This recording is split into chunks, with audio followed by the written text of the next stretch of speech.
let's move on to the client aspect. Um, where do you see most, the leniency when people are bringing on new clients or working with existing clients? In terms of being lenient on the clients you're pursuing or taking on, you mean? Yeah, taking on, yeah, Oh, and keeping okay. around. So if I'm assuming you're leading the horse to water, so I'm prepared to go and drink. It's number one thing I think is consequences of the death spiral, right? When Mm, you are desperately in the race to grow your business, whether you're an individual and it's your book of business, whether you're an owner and it's your actual company, um, and you are in need of resources, or you've convinced yourself your sales will be this for a year, and you've hired 3 new people and you've expanded or doubled your space or bought equipment or whatever you did, you gotta so you gotta make the revenue, and you're not making your revenue. So what happens is you start to settle on the type of work, right? Because you need the cash. So I got to make payroll every Friday. Um, and it's not happening. But this guy just walked in and he'll pay us $10,000 if we can do this, this, and this. And so what you might do is bump the work you had scheduled, which was a good thing, that was process driven, standards driven, and you're going to take on these 27 planner boxes for the wedding that somebody walked in and has a rich dad and they're willing to pay for that. And so you run out and you don't really have, you know, commercial grade cutting tables.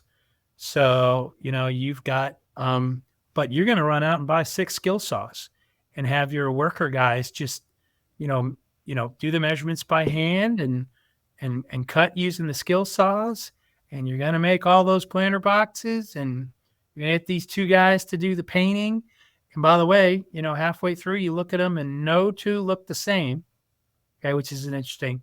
But my point is, you've settled on your hires. You've settled on the decision. It started with the wrong customer decision, the wrong project acceptance. Then you weren't honest about qualified people or having the right resources, right? And all this was to really collect the 10,000 cash, which when you add it all up, including your time and your labor and some of the redo things that at final inspection the customer made you rebuild, it cost you $8,763 to make $10,000 worth of planter boxes. And now you're behind schedule on the 2 jobs you had, right? I mean, I know everybody listening right now can relate to that moment. So I think the pressure of the death spiral, and we talk about this a lot, is when you're in a situation where you're having to get new deposits to collect money today, to pay for bills from or finished jobs from last month.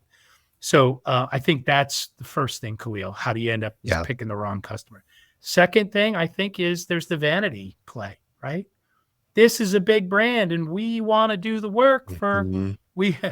We got a call during the pandemic when the NBA was here in Orlando operating in the bubble, and LeBron James's people called us and said, "Hey, who is the spot? He had like a bunch of sponsors, and because he was, you know, in quarantine here, and they wanted to do something nice for him, and they said we want to create a crate that's like a gift box, but it's like a 4x8 crate, but it will have all these high end gifts, watches and clothing and other things, all that were sponsors of LeBron, and we want it to be a high gloss purple and yellow Laker laminate on the crate, and we want it to open hydraulically, and can there be like a little bit of a smoke machine that comes out? And then there's another hydraulic pedestals that come up with the gifts on top of them. And could you do like an LED thing and they needed it in 13 days. And you go and and it's not like we had a lot going on at the time, right? During the pandemic, Sure. but all the real carpenters had been furloughed. So anyway, but we're desperate for any money of all. Anyway, thankfully, I forget who, it might have been me, but one of us was smart enough to say no thank you in the end. But we spent hours and hours trying to figure that out. and we reached out and contacted some people that do stuff like that. And it was just an insane cost. And anyway, but we wanted to say we did LeBron James, gift box. So the vanity of it had us going down that road. So it could be desperate for money. It could be ego driven. We want to take this on. You tell me what am I missing on Well, the I think reasons those that are drive all you to making bad client acquisitions. absolutely. I think going back, we even have one of our first episodes, I believe, with Greg Beach. Yeah. How can we win on this Qualifying, how to project? qualify the opportunity. Yeah. Yeah, just how can we win on this project? Can we win and can they win as well? Yeah. And just being able to answer that question objectively, again, going back Yeah. to the objective. And what is that objective? That objective is profitability. The Yeah. objective purpose of business is making a profit, and really more so Yeah. making cash, because you can make a profit and go broke if you don't collect the money. But Know who you are and know who you're not. And I think it yeah, was Greg that told us on that call. He said, I want to get all those questions answered and I want to tap out before I even get in the ring. If I yeah, find out this is not the right type of customer or project for us. And there was a time, when you're a straight commission salesperson, that is not in your vocabulary, man, because you don't get paid if you tap out. But at the end of the day, you have a responsibility to protect your own company and not drag them yeah, into, those boondoggles. yeah. Yeah. If you're focused on profitability rather than top line revenue, and rather than the excitement of a new opportunity, uh, you should be okay here. And that means, there's other things that go involved with this that are outside of profit, but also like, how much time do they really need us, like support wise? Sometimes you have those customers that really need you to be available nonstop, and that's really not what you're set up for. But Yes. you can, theoretically, you could still make profit on it, but it ruins your process and ruins the other jobs that you are working on because they need you to hold their hand nonstop. Well, that's not really, we're not actually charging for that, and we should be, and really we don't want to do that. So we need to let go of that. So just understanding what it is to win and what the right fit is, going through that and setting your standard there really makes a huge difference. We're So talking about the crimes of leniency, and this is a great conversation.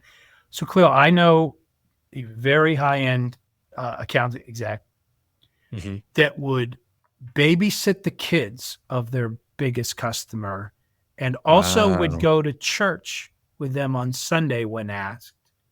Would you do that for, let's say, a $4 million a year customer? Is the $4 million going straight into my pocket, or is it just a sale that I'm It's making a 4 commission million in on? sales. It's 4 million of revenue at whatever Sure. your typical margin would be. And so what No. you're saying is, so the money would matter.